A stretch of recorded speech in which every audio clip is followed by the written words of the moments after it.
Welcome to another OPUS Projektor training video. In this video I want to show you the setFocus JavaScript function new in the OPUS Projektor 2019, what it does and how you can use it.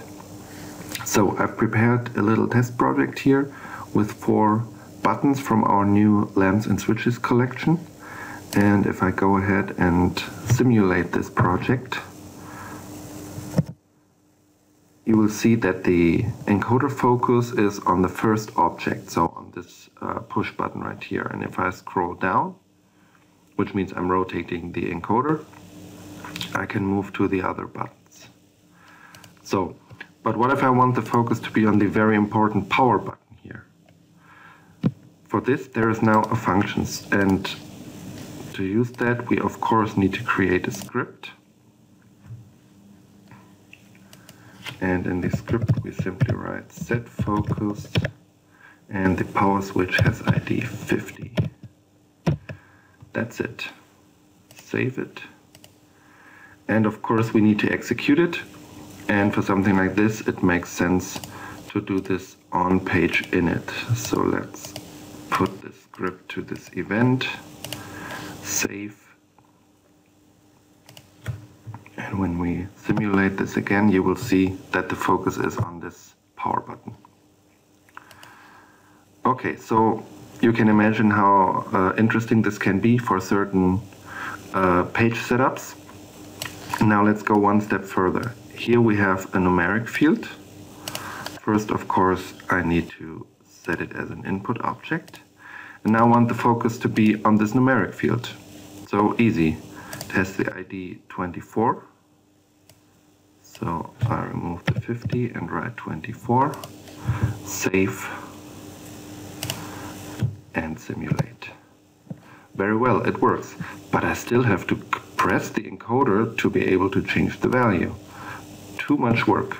So we've made a second parameter for this function, and if this is set to true, then the numeric field will already be in editing mode.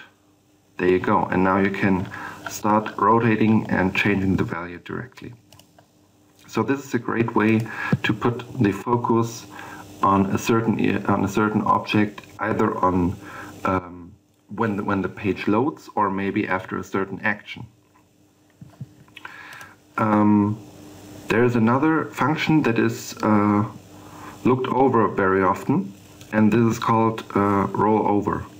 So you know that by default, let me go out of this, I can scroll and scroll and scroll, and I can scroll down and scroll down, down, down, and down, and nothing happens anymore. So it goes to the edge, to the last or to the first object, and that's it.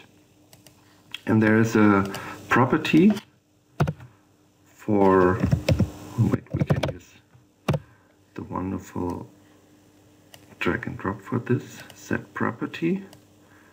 A property for a frame called Rollover, and if we set this one to true as well, semicolon, you will see that now, you have to believe me now that I'm scrolling in one direction, and you can see that it jumps from the last to the first, and the other way around as well. So this might make some navigation schemes much easier, because you don't, if you want to go from the numeric to the first button, you don't have to scroll all the way up, and there might be much more than 5 objects on the page. You can just bloop, go to the first object again. And by the way, this property is not only for frames. We can also go on the numeric field and do the same. Roll over, true, and we save.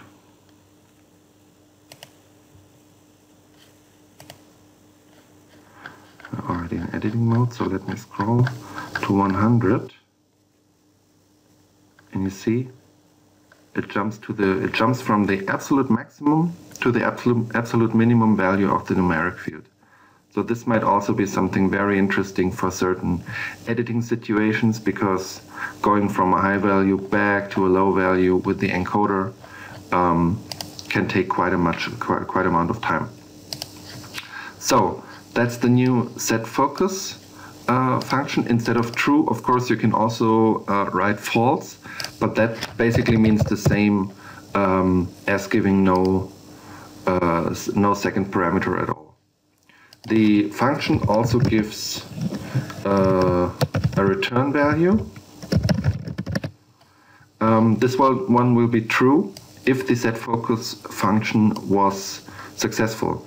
So if you, for example, put a string field here and it's not an edit object, and you try to set the focus on it, the return value will be false, and of course nothing will really happen in the project.